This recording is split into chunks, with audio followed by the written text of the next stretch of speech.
Welcome to all this session. So today I discussion about the future continuous tense. Already you know about the future tense and simple future tense. So here future continuous tense. Future continuous tense ತಂದಾಗ ನಾವು ಏನಂತ ಹೇಳ್ತೀವಿ? ಈಗಾಗಲೇ ನಾವು simple future ಟೆನ್ಸ್ದಲ್ಲಿ ನೋಡಿವಿ. What is future tense? It is use to express actions in the future. Yes, simple ಆಗಿ ಹೇಳ್ತಕ್ಕಂಥದ್ದು ಇದಾಗಿದೆ. ಇವಾಗ future continuous tense. Future continuous tense ತಂದಾಗ ನಾವು ಏನಂತ ಹೇಳ್ತೀವಿ? ಇದು ಮುಂದುವರೆದ ಮುಂದುವರೆದ ಭವಿಷ್ಯತ್ ಕಾಲ ಅಂತ ಹೇಳ್ತೀವಿ ನಾವು. ಮುಂದುವರೆದ ಭವಿಷ್ಯತ್ ಕಾಲ ಅಂತ ಹೇಳ್ತೀವಿ. ಇವಾಗ ಈ ಒಂದು ಫ್ಯೂಚರ್ ಕಂಟಿನ್ಯೂಸ್ ಟೆನ್ಸ್ ತಂದಾಗ, ಈ ಫ್ಯೂಚರ್ ಕಂಟಿನ್ಯೂಸ್ ಟೆನ್ಸ್ ತಂದಾಗ it is used to express action in the future. ಅದ ಇಟ್ ಏನಪ್ಪ ಅಂತಂದರೆ it is going on action at the time of the future tense. Yes, future tense. So ಈ future tense ಅಂತಂದಾಗ ನಾವಿಲ್ಲಿ ಸಾಕಷ್ಟು ಉದಾಹರಣೆಗಳನ್ನು ನಾವು ಕೊಡ್ತಾ ಹೋಗ್ಬೋದು.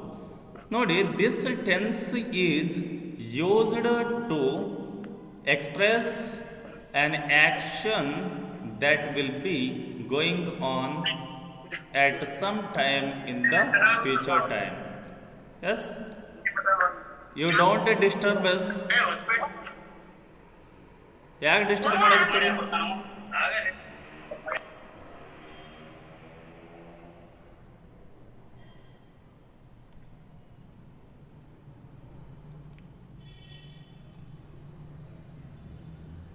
So this tense is used to express an action that will be going on at some time in the future.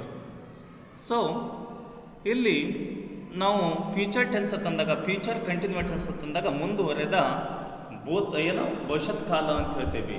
ಈಗ ಅದಕ್ಕೆ ಒಂದು ಉದಾಹರಣೆ ತೆಗೆದುಕೊಂಡಾಗ ಮೊದಲನೇದಾಗಿ ಅಸರ್ಟಿವ್ ಸೆಂಟೆನ್ಸ್ ಅಂತ ಹೇಳ್ತೀವಿ. ಆ ಅಸರ್ಟಿವ್ ಸೆಂಟೆನ್ಸನ್ನು ಇವಾಗ ಇಲ್ಲಿ ನೋಡೋಣ. ಅಸರ್ಟಿವ್ ಸೆಂಟೆನ್ಸ್ ಅಂತ ಹೇಳ್ತೀವಿ. ಅಸರ್ಟಿವ್ ಸೆಂಟೆನ್ಸ್ ಅಂದಾಗ ಸಕಾರಾತ್ಮಕ ವಾಕ್ಯ ಅಂತ ಹೇಳ್ತೀವಿ ನಾವು. ಈ ಸಕಾರಾತ್ಮಕ ವಾಕ್ಯ ಅಂದಾಗ ನೋಡಿ, I shall be going to college.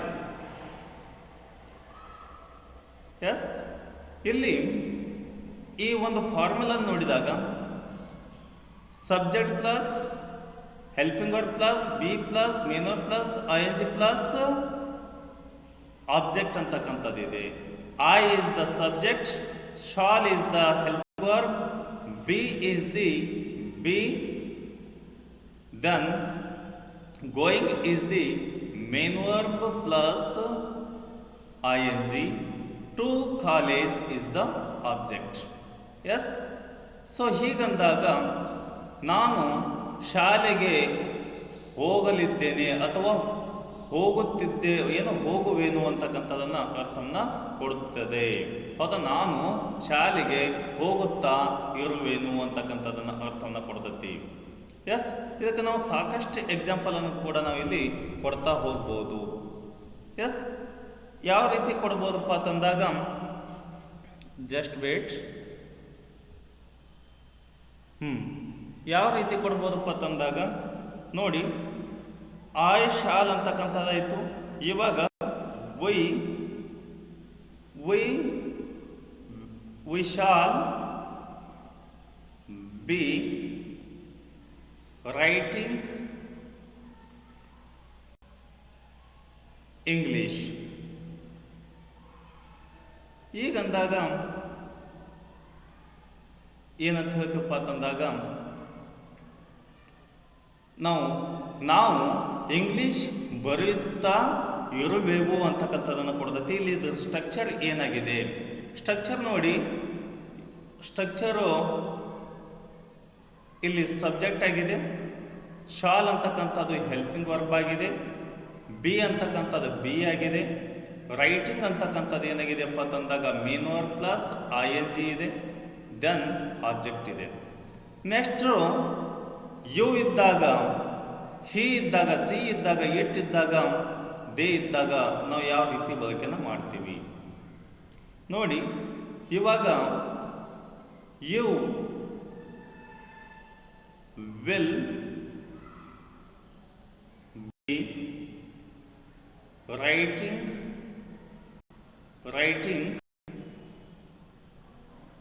a poem. Yes. So ಈ ಒಂದು ಸೆಂಟೆನ್ಸ್ ಇದು ಏನಾಗಿದೆ, ಇಲ್ಲಿ ಆ್ಯಕ್ಷನ್ ಏನು ತೋರಿಸ್ತಾ ಇದೆಯಪ್ಪ ಅಂತಂದಾಗ ಗೋಯಿಂಗ್ ಆನ್ ಅಂತಂದಾಗ ನಡೆಯುತ್ತಿರುವ ಕ್ರಿಯೆಯನ್ನು, ಮುಂದೆ ನಡೀತಿರ್ತಕ್ಕಂತಹ ಕ್ರಿಯೆಯ ಬಗ್ಗೆ ವ್ಯಕ್ತಪಡಿಸ್ತಕ್ಕಂಥದ್ದು ಇದಾಗಿದೆ. ಎಸ್. ಸೊ ಹೀಗಾಗಿ ನೋಡಿ ಇಲ್ಲಿ ಸ್ಟ್ರಕ್ಚರ್ ಏನಾಗಿದೆಯಪ್ಪ ಅಂತಂದಾಗ ಯು ಈಸ್ ದಿ ಏನಾಗಿದೆ, ಸಬ್ಜೆಕ್ಟ್ ಆಗಿದೆ, ವಿಲ್ ಅಂತಕ್ಕಂಥದ್ದು ಹೆಲ್ಪಿಂಗ್ ವರ್ಬ್ ಆಗಿದೆ, ಬಿ ಅಂತಕ್ಕಂಥದ್ದು ಬಿ ಆಗಿದೆ. ಬಿ ಯಾಕೆ ಬಂದದಪ್ಪ ಅನ್ನೋದು ಕ್ವಶನ್ ಆಗ್ಬೋದು. ಇಲ್ಲಿ ING ಫಾರ್ಮನ್ನು ತಗೊಂಡಿವಿ, ಅದಕ್ಕಾಗಿ ಇಲ್ಲಿ ನಾವು ಬಿ ಅಂಥೇಳಿ ತಗೋಬೇಕಾಗುತ್ತೆ, ಯಾಕಂದ್ರೆ ಕಂಟಿನ್ಯೂವಸ್ ಟೆನ್ಸ್ ಇದೆ ಇದು. Yes. Main verb plus ING ಇದೆ, main verb ING and then a poem is the object. S.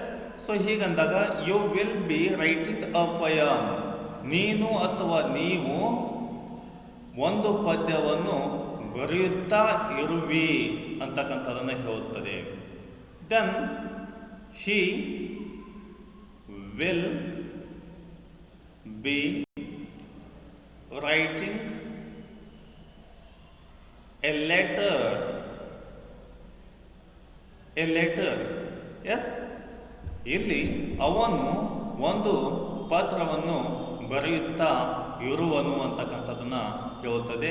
ಈಗೆಲ್ಲ ಇದು ಏನು ಫ್ಯೂಚರ್ದಲ್ಲಿ ಹೇಳ್ತಾ ಇದೆ, ಫ್ಯೂಚರ್ದಲ್ಲಿ ಅಂದರೆ ಭವಿಷ್ಯತ್ ಕಾಲದಲ್ಲಿ ಮುಂದುವರೆದುಕೊಂಡು ಹೋಗಿರ್ತಕ್ಕಂತಹ ಕ್ರಿಯೆ ಬಗ್ಗೆ ಹೇಳ್ತಕ್ಕಂಥದ್ದನ್ನು ಇಲ್ಲಿ ನಾವು ನೋಡ್ಬೋದು. ಅಪೂರ್ಣ ಭವಿಷ್ಯತ್ ಕಾಲ ಅಂತೂ ಕೂಡ ಇದಕ್ಕೆ ಹೇಳ್ತೀವಿ. Then she will be singing a song. ನೋಡಿ, she will be singing a song. She is the subject, will is the helping verb, and then be is the be, singing is the main verb plus ING, and then object is the song. Subject plus helping verb plus be plus main verb plus ING and then object. Yes. Next sentence,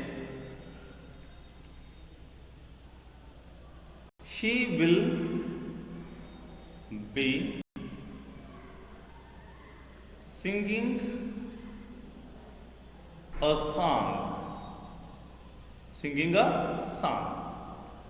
Yes. So he will B singing a song ಅಂತಂದಾಗ ಅವನು ಒಂದು ಒಂದು ಹಾಡನ್ನು ಹಾಡುತ್ತಾ ಇರುವನು ಅಂತಕ್ಕಂಥದ್ದನ್ನು ಇದು ಹೇಳುತ್ತದೆ. ಇದು ಆದ ನಂತರ it will be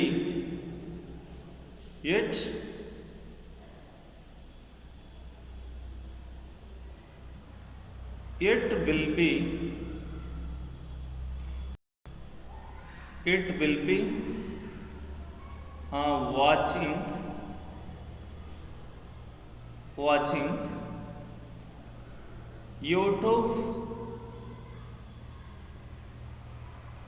YouTube. Yes, watching YouTube. ಇದು ಯೂಟ್ಯೂಬ್ ಹೌದಾ. It will be watching YouTube, ಅದು ಯೂಟ್ಯೂಬನ್ನು ನೋಡುತ್ತಾ ಇರುವುದು ಅಂತಕ್ಕಂಥದ್ದನ್ನು ಹೇಳ್ತತಿ. ಇಲ್ಲಿ ನೋಡಿ ಇದರ ಒಂದು ಸ್ಟ್ರಕ್ಚರ್ ಏನಾಗಿದೆ, ಇಟ್ ಅಂತಕ್ಕಂಥದ್ದು ಸಬ್ಜೆಕ್ಟ್ ಆಗಿದೆ, ಅದು ಹೆಲ್ಪಿಂಗ್ ವರ್ಬ್ ಆಗಿದೆ, ಬಿ ಅಂತಕ್ಕಂಥದ್ದು ಏನಾಗಿದೆ, ಬಿ ಆಗಿದೆ. Then main verb plus I N G ಇದೆ, main verb plus I N G ಇದೆ. ದೆನ್ ಯೂಟ್ಯೂಬ್ ಅಂತಕ್ಕಂಥದ್ದು ಏನಾಗಿದೆಯಪ್ಪ ಅಂತಂದಾಗ ಇಲ್ಲಿ ಇದು ಆಬ್ಜೆಕ್ಟ್ ಆಗಿದೆ. Yes, then come to the they ಇದ್ದಾಗ ದೇ ವಿಲ್ ಬಿ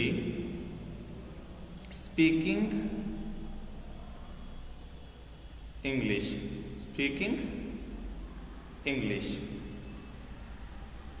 ಎಸ್.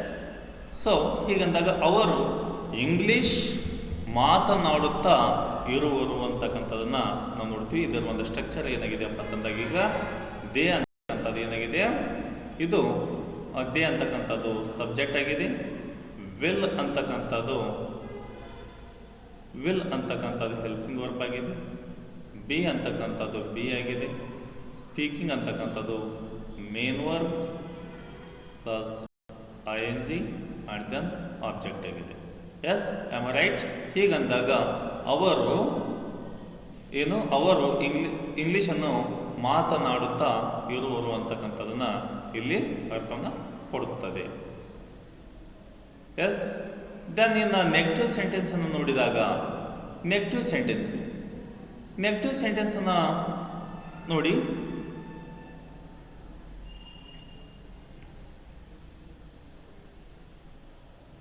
ಈಗ ನೆಗೆಟಿವ್ ಸೆಂಟೆನ್ಸನ್ನು ನೋಡೋಣ. Negative sentence. ಎಸ್, ಮೊದಲನೇದಾಗಿ ಇದರ ಒಂದು ಫಾರ್ಮುಲಾ ಏನಿದೆ ಅನ್ನೋದನ್ನು ಇವಾಗ ನಾವು ನೋಡೋಣ. It is the very simple, subject plus helping verb plus not plus be plus then main verb ing plus object. So this is the formula of negative sentence in the future continuous tense. ಮೊದಲನೇದಾಗಿ ಇವಾಗ ಇಲ್ಲಿ ನೋಡೋಣ ಏನಪ್ಪ ಅಂತಂದಾಗ ಮೊದಲನೇದಾಗಿ C will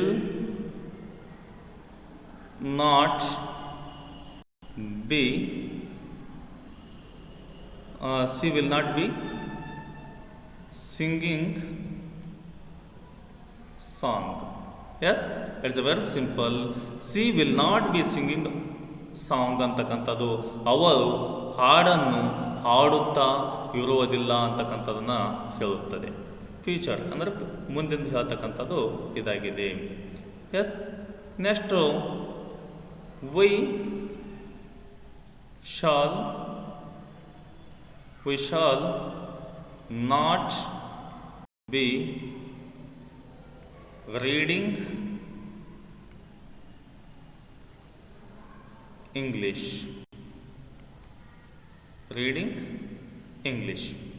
S, ನೋಡಿ, we ಅಂತಕ್ಕಂಥದ್ದು subject ಆಗಿದೆ, ಇಲ್ಲಿಯೂ ಏನು ಸಿ ಅಂತಕ್ಕಂಥ ಸಬ್ಜೆಕ್ಟ್ ಆಗಿದೆ, ಶಾಲ್ ಅಂತಕ್ಕಂಥದ್ದು ಹೆಲ್ಪಿಂಗ್ ವರ್ಬ್ ಆಗಿದೆ, ನಾಟ್ ಅಂತಕ್ಕಂಥದ್ದು ನೆಗೆಟಿವ್ ಮೀನಿಂಗನ್ನು ಕೊಡ್ತಕ್ಕಂಥದ್ದು, ನೆಕ್ಸ್ಟು ಬಿ ಅಂತಕ್ಕಂಥದ್ದು ಬಿ ಆಗಿದೆ, ರೀಡಿಂಗ್ ಅಂತಕ್ಕಂಥದ್ದು main verb plus I N G ಆಗಿದೆ, ಇಂಗ್ಲೀಷ್ ಅಂತಕ್ಕಂಥದ್ದು ಆಬ್ಜೆಕ್ಟ್ ಆಗಿದೆ.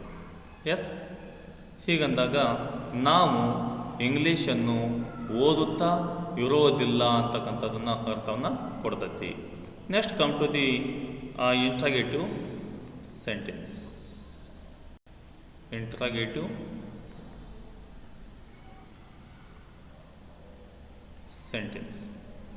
ಇಂಟ್ರಾಗೇಟಿವ್ ಸೆಂಟೆನ್ಸನ್ನು ಮಾಡಬೇಕಾದಾಗ it is a very simple. So here first beginning with the helping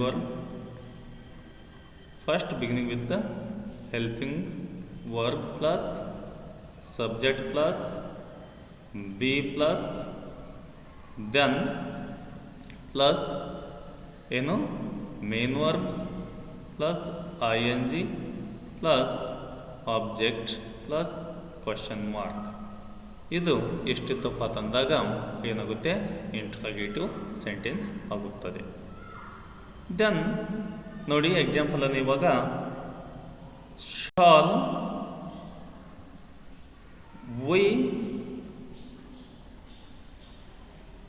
shall we B reading English question mark. Yes, shall we be reading English? ನಾನು ಅಥವಾ ನಾವು ಇಂಗ್ಲೀಷನ್ನು ಓದುತ್ತಾ ಇರುವೆವೇ ಅಂತಕ್ಕಂಥದ್ದನ್ನು ಅರ್ಥವನ್ನು ಕೊಡ್ತೈತಿ. ಶಾಲ್ ಅಂತಕ್ಕಂಥದ್ದು ಏನಾಗಿದೆ, ಇಲ್ಲಿ ಹೆಲ್ಪಿಂಗ್ ವರ್ಬ್ ಆಗಿದೆ. ವಿ ಅಂತಕ್ಕಂಥದ್ದು ಸಬ್ಜೆಕ್ಟ್ ಆಗಿದೆ. ಬಿ ಅಂತಕ್ಕಂಥದ್ದು ಬಿ ಆಗಿದೆ. ದೆನ್ ರೀಡಿಂಗ್ ಅಂತಕ್ಕಂಥದ್ದು ಮೇನ್ ವರ್ಬ್ ಪ್ಲಸ್ ING ಆಗಿದೆ. ಇಂಗ್ಲೀಷ್ ಅಂತಕ್ಕಂಥದ್ದು ಆಬ್ಜೆಕ್ಟ್ ಆಗಿದೆ. ದೆನ್ ಕ್ವಶನ್ ಮಾರ್ಕ್ ಆಗಿದೆ. ನೋಡಿ, subject helping verb plus subject plus be plus main verb plus ING plus object plus question mark ಅಂತ ಹೇಳಿ ಬಂದಾಗ ಇದು ಇಂಟ್ರಾಗೇಟಿವ್ ಸೆಂಟೆನ್ಸ್ ಆಗುತ್ತದೆ. Yes, then come to the next example. Negative interrogative. Negative interrogative sentence. Negative interrogative sentence. ಈ negative interrogative ಸೆಂಟೆನ್ಸನ್ನು ನೋಡಿದಾಗ ನೋಡಿ, it is a very simple helping verb with the not. Helping verb ಜೊತೆಗೆ not ಹಚ್ಚಿದೀವಪ್ಪ ತಂದಾಗ ಅದು negative interrogative sentence ಆಗುತ್ತದೆ. ಇಲ್ಲಿ ಶಾಲ್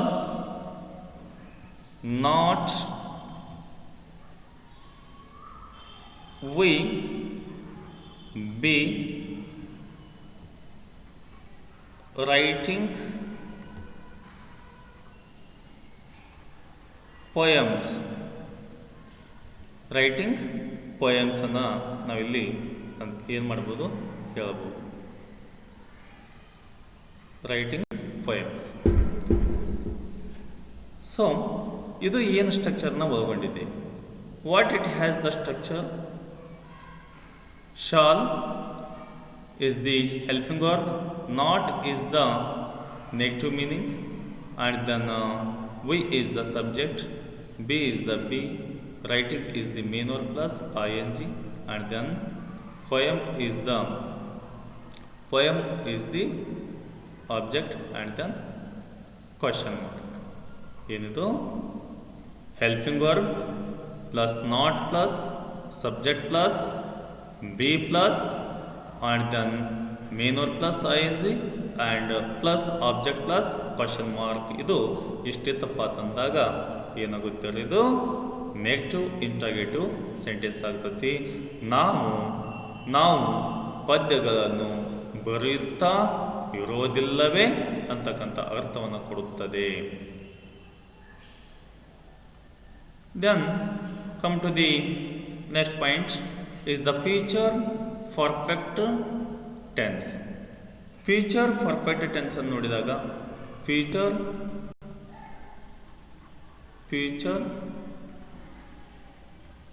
ಪರ್ಫೆಕ್ಟ್ ಟೆನ್ಸ್. ಫ್ಯೂಚರ್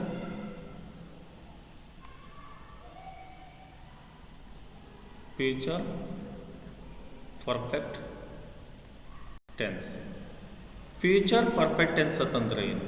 ಹೌದಾ, ಫ್ಯೂಚರ್ ಪರ್ಫೆಕ್ಟ್ ಟೆನ್ಸ್ ಅಂತಂದಾಗ it is use to express an action completed in the future tense. Already an action is completed at the time of the future. ಮುಂದೆ ಮುಗಿದಿರುವ ಕ್ರಿಯೆಯನ್ನು ಸೂಚಿಸ್ತಕ್ಕಂಥದ್ದು ಯಾವುದಾಗಿದೆ? ಭವಿಷ್ಯತ್ ಕಾಲವಾಗಿದೆ. ಎಂಥ ಭವಿಷ್ಯತ್ ಕಾಲ ತಂದಾಗ ಪೂರ್ಣ ಭವಿಷ್ಯತ್ ಕಾಲ ಅಂತ ಹೇಳ್ತೀವಿ ನಾವು. ಈ ಪೂರ್ಣ ಭವಿಷ್ಯತ್ ಕಾಲ ಅಂದಾಗ ನೋಡಿ, ಈಗ ಏನಾದ್ರು ನಾವು ಕೆಲಸವನ್ನು ಮುಗಿಸ್ಬೇಕಾಗಿತ್ತಪ್ಪ ಅಂತಂದಾಗ ನಾನು ಮುಗಿಸಿರುತ್ತೇನೆ ಅಂತಕ್ಕಂಥದ್ದನ್ನು ಹೇಳ್ತೀವಿ. ಹೌದಾ, ನಾಳೆ ನನ್ನ ಒಂದು ಕೆಲಸವನ್ನು ಮುಗಿಸಿರುತ್ತೇನೆ ಅಂತಕ್ಕಂಥದ್ದನ್ನು ಹೇಳಬೇಕಾದಾಗ ನಾವು ಇದನ್ನು ಯಾವ ರೀತಿ ಹೇಳ್ಬೋದಪ್ಪ ಅಂತಂದಾಗ, for example example, I I shall have completed my work. Yes, work tomorrow. Tomorrow. Yes, tomorrow. I shall have completed my work tomorrow. ಹೀಗಂದಾಗ ನಾನು ನಾಳೆ ನನ್ನ ಕೆಲಸವನ್ನು ಮುಗಿಸಿರುತ್ತೇನೆ ಅಂತಕ್ಕಂಥದ್ದನ್ನು ಅರ್ಥವನ್ನು ಕೊಡುತ್ತದೆ. ಫ್ಯೂಚರ್, ಹೌದಾ? ಇನ್ನೂ ನಾನು ಏನು ಮಾಡಿಲ್ಲ, ಅದು ಕೆಲಸಕ್ಕೆ ಟಚ್ ಮಾಡಿಲ್ಲ, ಆದರೂ ಕೂಡ ನಾನು ಮುಂದಾಲೋಚನೆ, ಮುಂದೆ ಮುಗಿಯಬೇಕಾಗಿರ್ತಕ್ಕಂಥ ಕ್ರಿಯೆಯನ್ನು ನಾನು ಅಡ್ವಾನ್ಸ್ ಆಗಿ ಹೇಳ್ತಾ ಇದ್ದೀನಿ. ನಾನು ನನ್ನ ಕೆಲಸವನ್ನು ಮುಗಿಸಿರುತ್ತೇನೆ ಅಂತಕ್ಕಂಥದ್ದನ್ನ ಅರ್ಥವನ್ನು ಕೊಡ್ತೈತಿ. ಇಲ್ಲಿ ಐ ಏನು ಹೇಳ್ತದಪ್ಪ ಅಂತಂದಾಗ ಇಲ್ಲಿ ಸಬ್ಜೆಕ್ಟ್ ಆಗಿ ಕೆಲಸವನ್ನು ಮಾಡ್ತಾ ಇದೆ. Subject, shall is the helping verb, and then have is the have, then completed is the main verb. Third, it means P form ಅಂತ ಹೇಳ್ತೀವಿ ನಾವು, ಫಾಸ್ಟ್ ಪಾರ್ಟಿಸಿಪಲ್ ಅಂತ ಹೇಳ್ತೀವಿ. ದೆನ್ ಮೈ ವರ್ಕ್ ಟುಮಾರೋ ಅಂತಕ್ಕಂಥದ್ದು ಆಬ್ಜೆಕ್ಟ್ ಆಗಿದೆ. This is the object. Subject plus helping verb plus have plus main verb third plus and then object ಅಂತಕ್ಕಂಥದ್ದು ಎಷ್ಟು ಈ ಫಾರ್ಮುಲಾ ಇತ್ತಪ್ಪ ಅಂತಂದಾಗಿದೆ ಏನಾಗುತ್ತೆ, ಇದು ಫ್ಯೂಚರ್ ಪರ್ಫೆಕ್ಟ್ ಟೆನ್ಸ್ ಆಗುತ್ತದೆ. ಭವಿಷ್ಯತ್ ಕಾಲ ಅಂತ ಹೇಳ್ತೀವಿ ನಾವು, ಪೂರ್ಣ ಭವಿಷ್ಯತ್ ಕಾಲ ಅಂತ ಹೇಳಿ ಹೇಳುತ್ತೇವೆ. ನೋಡಿ ನೆಕ್ಸ್ಟ್ ಅಂದರ್ one example,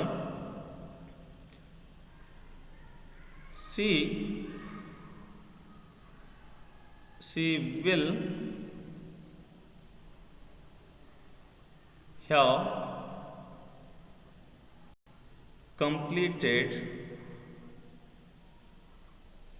completed her work. Yes, ಹೀಗಂದಾಗ ಅವಳು ತನ್ನ ಕೆಲಸವನ್ನು ಮುಗಿಸಿರುವಳು ಅಂತಕ್ಕಂಥದ್ದನ್ನು ಇಲ್ಲಿ ಅರ್ಥವನ್ನು ಕೊಡುತ್ತದೆ. ಎಸ್, ದೆನ್ ಇದು ಸಿ ಇಸ್ ದ ಸಬ್ಜೆಕ್ಟ್ ಆಗಿದೆ. ವಿಲ್ ಅಂತಕ್ಕಂಥದ್ದು ಹೆಲ್ಪಿಂಗ್ ವರ್ಬ್ ಆಗಿದೆ. ಹ್ಯಾವ್ ಅಂತಕ್ಕಂಥದ್ದು ಏನಾಗಿದೆ, ಹ್ಯಾವ್. ದೆನ್ ಕಂಪ್ಲೀಟೆಡ್ ಅಂತಕ್ಕಂಥದ್ದು ಮೇನ್ ವರ್ಬ್. ಥರ್ಡ್ ಅಥವಾ ಫಿ ಫಾರ್ಮ್ ಅಂತ ಹೇಳ್ತೀವಿ, ಫಾಸ್ಟ್ ಪಾರ್ಟಿಸಿಪಲ್ ಅಂತ ಹೇಳ್ತೀವಿ. Her work is the object. Yes, object ಆಗಿದೆ. ಸೊ ಹೀಗಂದಾಗ ನೆಕ್ಸ್ಟು ಎಕ್ಸಾಂಪಲು ನೆಗೆಟಿವ್ ಸೆಂಟೆನ್ಸ್. ಈಗ ನೆಗೆಟಿವ್ ಸೆಂಟೆನ್ಸ್ ನೋಡೋಣ. It is the very simple. ಏನು ಮಾಡ್ಬೋದಪ್ಪ ಅಂತಂದಾಗ ನೆಗೆಟಿವ್ ಸೆಂಟೆನ್ಸ್ ನೋಡಿ, ಸಿ will not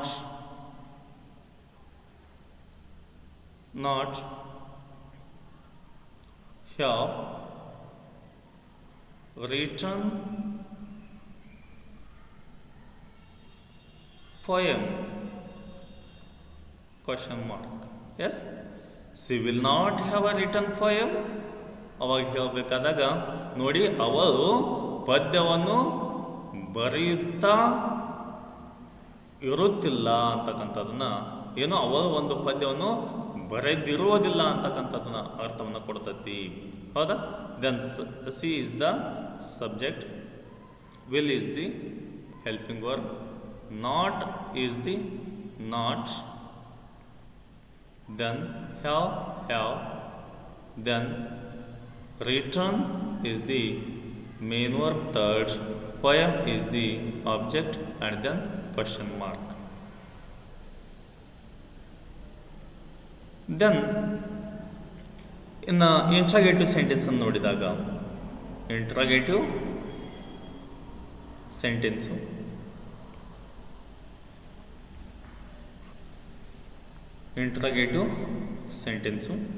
ನೋಡಿ, it's a very simple. First, beginning with the helping verb. Will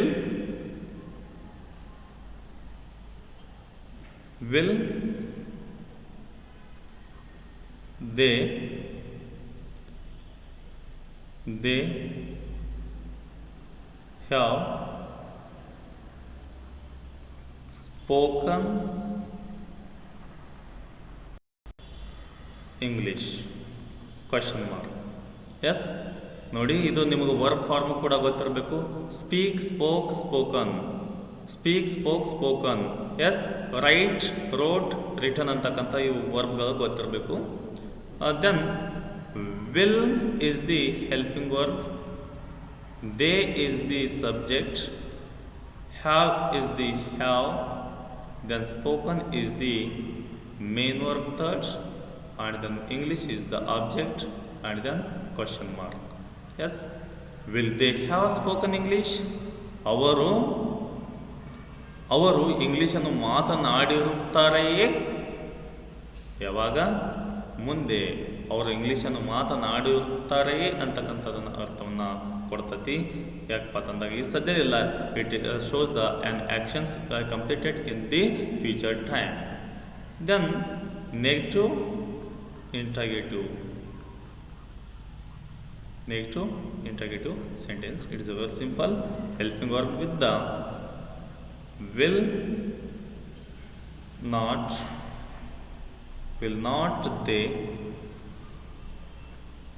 they have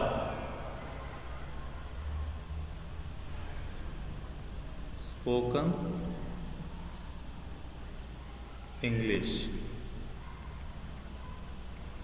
S, ಹೀಗಂದಾಗ ಅವರು ಇಂಗ್ಲೀಷನ್ನು ಮಾತನಾಡಿರುತ್ತಿಲ್ಲವೇ ಅಂತಕ್ಕಂಥದ್ದನ್ನು ಅರ್ಥವನ್ನು ಇದು ಕೊಡುತ್ತದೆ. ಎಸ್, ಇದು ಏನೇನು ಸ್ಟ್ರಕ್ಚರ್ ಒಳಗೊಂಡಿದೆಯಪ್ಪ ಅಂತಂದಾಗ ಸಬ್ಜೆಕ್ಟ್ ಇದೆ, ನಾಟ್, ದೆನ್ ದೇ ಅಂತಕ್ಕಂಥದ್ದು ಸಬ್ಜೆಕ್ಟ್ ಆಗಿದೆ, ಹ್ಯಾವ್ ಅಂತಕ್ಕಂಥದ್ದು ಹ್ಯಾವ್, ದೆನ್ ಸ್ಪೋಕನ್ ಅಂತಕ್ಕಂಥದ್ದು ಏನು ಮೇನ್ ವರ್ಬ್ ಥರ್ಡ್ ಇದೆ, ಇಂಗ್ಲೀಷ್ ಅಂತಕ್ಕಂಥದ್ದು ಆಬ್ಜೆಕ್ಟ್ ಆಗಿದೆ, ದೆನ್ ಕ್ವಶನ್ ಮಾರ್ಕ್. ಎಸ್, ಇದರ ಒಂದು ಫಾರ್ಮುಲಾ ಏನಪ್ಪ ಅಂತಂದಾಗ ಸಬ್ಜೆಕ್ಟ್ ಪ್ಲಸ್ ನಾಟ್ ಪ್ಲಸ್ ಇದು ಇಲ್ಲಿ ಸ್ವಲ್ಪ ಮಿಸ್ಟೇಕ್ ಆಯಿತು. ಏನಪ್ಪ ಅಂತಂದಾಗ ಇಲ್ಲಿ ಹೆಲ್ಪಿಂಗ್ ವರ್ಬ್ ಬರಬೇಕ್ರಿ. Actually will is the helping verb plus not plus subject plus have plus main verb third plus and then object. Just you correction it, will is the helping verb. Yes, helping verb, correction it. Then come to the next tense is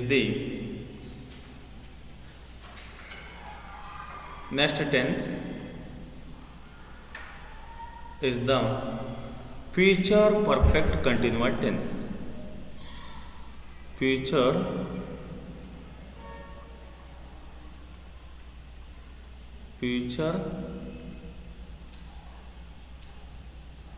perfect continuous tense. So ಇದು ಏನು ಹೇಳ್ತತ್ತಪ್ಪ ಅಂತಂದಾಗ ಮುಂದೆ ನಡೆದು ಹಾಗೆ ಮುಂದುವರೆದುಕೊಂಡು ಹೋಗಿರ್ತಕ್ಕಂಥ ಕ್ರಿಯೆಯನ್ನು ಸೂಚಿಸ್ತಕ್ಕಂಥದ್ದು ಮುಂದುವರೆದ ಪೂರ್ಣ ಭವಿಷ್ಯತ್ ಕಾಲ ಅಂತ ಹೇಳ್ತೀವಿ. ಹೌದಾ? ಹಾಗೆ ಮುಂದುವರ್ತಾ ಇತ್ತಪ್ಪ ಅಂತಂದಾಗ ಮುಂದೆ ಪ್ರಾರಂಭವಾಗಿ ಮುಂದೆ ಹಾಗೆ ಇದು ಕ್ರಿಯೆಯು ಮುಂದುವರ್ತಾ ಇರ್ತಕ್ಕಂತಹ ಒಂದು ಇದನ್ನು ಸೂಚಿಸ್ತಕ್ಕಂಥದ್ದು ಏನಾಗಿದೆಯಪ್ಪ ಅಂತಂದಾಗ ಇದು ಮುಂದುವರೆದ ಪೂರ್ಣ ಭವಿಷ್ಯತ್ ಕಾಲವಾಗಿದೆ. ಇಲ್ಲಿ ಕೂಡ this is also various kinds of the sentences in this sentence, like assertive, negative, interrogative and negative interrogative WH also. So here first one is the assertive sentence.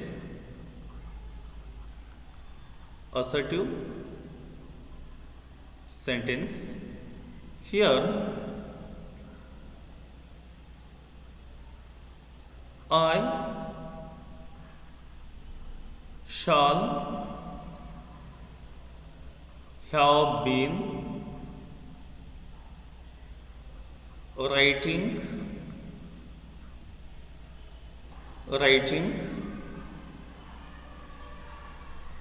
poems. Yes, so this is the continuous and a perfect continuous tense ಪೂರ್ಣ ಮುಂದುವರೆದ ಪೂರ್ಣ ಭವಿಷ್ಯತ್ ಕಾಲ ಅಂತ ಹೇಳ್ತೀವಿ. ಮೊದಲನೇದಾಗಿ I is the subject, shall is the helping verb and then have been. Yes, ಬಿಗಿನಿಂಗ್ದಲ್ಲಿ ಪರ್ಫೆಕ್ಟ್ದಲ್ಲಿ ನಾವು ಎಲ್ಲಿ ತಗೊಂಡಿದ್ದೀವಿ, ಹ್ಯಾವ್ ಇಂಡಿಕೇಟ್ ಏನು ಪರ್ಫೆಕ್ಟನ್ನು ಇಂಡಿಕೇಟ್ ಮಾಡ್ತಕ್ಕಂಥದ್ದು ಯಾವುದಾಗಿದೆ, ಹ್ಯಾವ್ ಆಗಿದೆ. ದೆನ್ ಕಂಟಿನ್ಯೂವಸನ್ನು ಇಂಡಿಕೇಟನ್ನು ಮಾಡ್ತಕ್ಕಂಥದ್ದು ಯಾವುದಾಗಿದೆ, ಬೀನ್ ಆಗಿದೆ. ದೆನ್ ಅದರ ಜೊತೆಗೆ ಮೇನ್ ವರ್ಬ್ ಪ್ಲಸ್ ING ಆಗಿದೆ. Yes, poem is the object. So I shall have been writing poems, ನಾನು ಪದ್ಯಗಳನ್ನು ಬರೆಯುತ್ತಲೇ ಇರುವೆನು ಅಂತಕ್ಕಂಥದ್ದನ್ನು ಅರ್ಥವನ್ನು ಕೊಡುತ್ತದೆ. ನಾನು ಪದ್ಯಗಳನ್ನು ಬರೆಯುತ್ತಲೇ ಇರುವೆನು ಅಂತಕ್ಕಂಥದ್ದನ್ನು ಅರ್ಥವನ್ನು ಕೊಡ್ತೈತಿ. Yes, then he or she or it or it will have been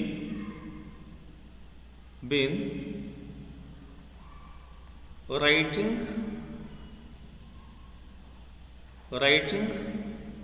a poem.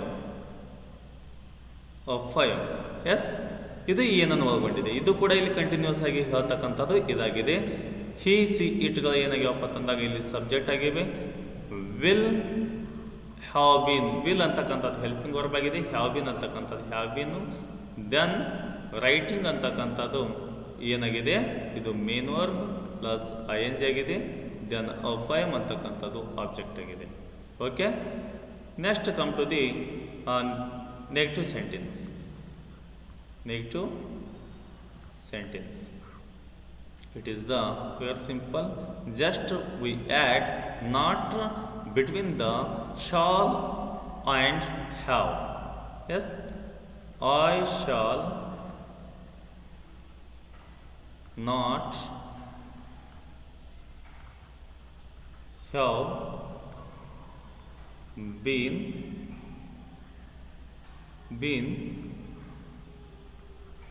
writing English.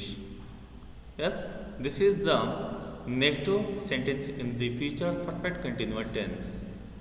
I is the subject, shall is the helping verb, not, then have,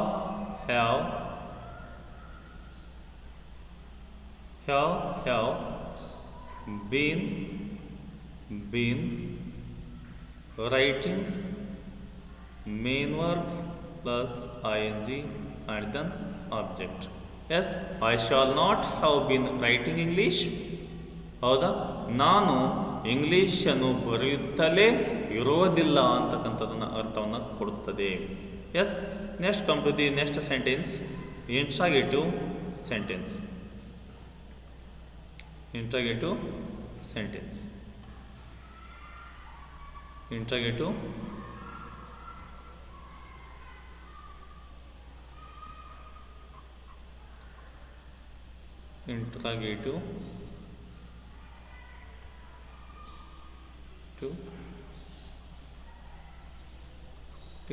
sentence. Interrogative ಸೆಂಟೆನ್ಸನ್ನು ಯಾವ ರೀತಿ ಮಾಡಬೇಕು, ಪ್ರಶ್ನಾರ್ಥಕ ವಾಕ್ಯವನ್ನು ಯಾವ ರೀತಿ ಮಾಡಬೇಕು ನೋಡಿ. Shall I have been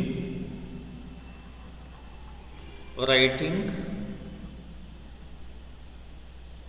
a poem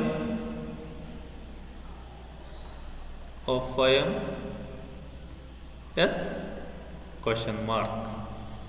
ಈಗ shall I have been writing a poem, ನಾನು ಒಂದು ಪಯಮನ್ನು ಬರೆಯುತ್ತಲೇ ಇರುವೆನೇ ಅಂತಕ್ಕಂಥದ್ದನ್ನ ಅರ್ಥವನ್ನು ಕೊಡ್ತೈತಿ. ಇದರ ಒಂದು ಫಾರ್ಮುಲಾ ಏನಪ್ಪ ಅಂತಂದಾಗ, shall is the helping verb, shall is the helping verb, I is the subject, have been, writing is the main verb plus ing, a poem is the object and then question mark. Yes, so this is the interrogative sentence in the in the future perfect continuous tense. Come to the next negative interrogative sentence. Negative interrogative ಸೆಂಟೆನ್ಸ್ದಲ್ಲಿ ಯಾವ ರೀತಿ ಮಾಡ್ಬೋದು? It's very simple. ನೋಡಿ, will not will not will not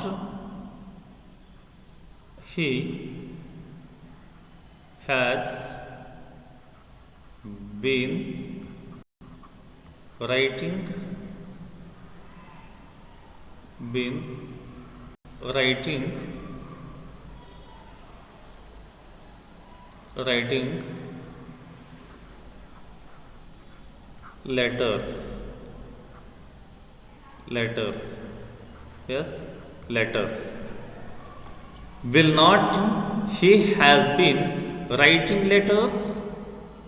ಅವನು ಅವನು ಪತ್ರಗಳನ್ನು ಬರೆಯುತ್ತಲೇ ಇರುವುದಿಲ್ಲವೇ? ಅವನು ಪತ್ರಗಳನ್ನು ಬರೆಯುತ್ತಲೇ ಇರೋದಿಲ್ಲವೇ ಅಂತಕ್ಕಂಥ ಅರ್ಥವನ್ನು ಕೊಡುತ್ತದೆ. ಇದರ ಒಂದು ಫಾರ್ಮುಲಾ ಏನಪ್ಪ ಅಂತಂದಾಗ, helping verb, not is the not, then he is the subject, has is the helping verb. So has is the have ಆಗಬೇಕಲ್ಲಿ have. Will not he have been writing letters? Yes, then have, then been, then writing is the main verb plus ing, then letters is the object and then question mark. Yes, will not he has have been writing letters? Yes, ಅವನು ಪತ್ರಗಳನ್ನು ಬರೆಯುತ್ತಲೇ ಇರೋದಿಲ್ಲವೇ ಅಂತಕ್ಕಂಥ ಅರ್ಥವನ್ನು ಕೊಡುತ್ತದೆ. So this is the future tense. Okay, thank you for watching the videos.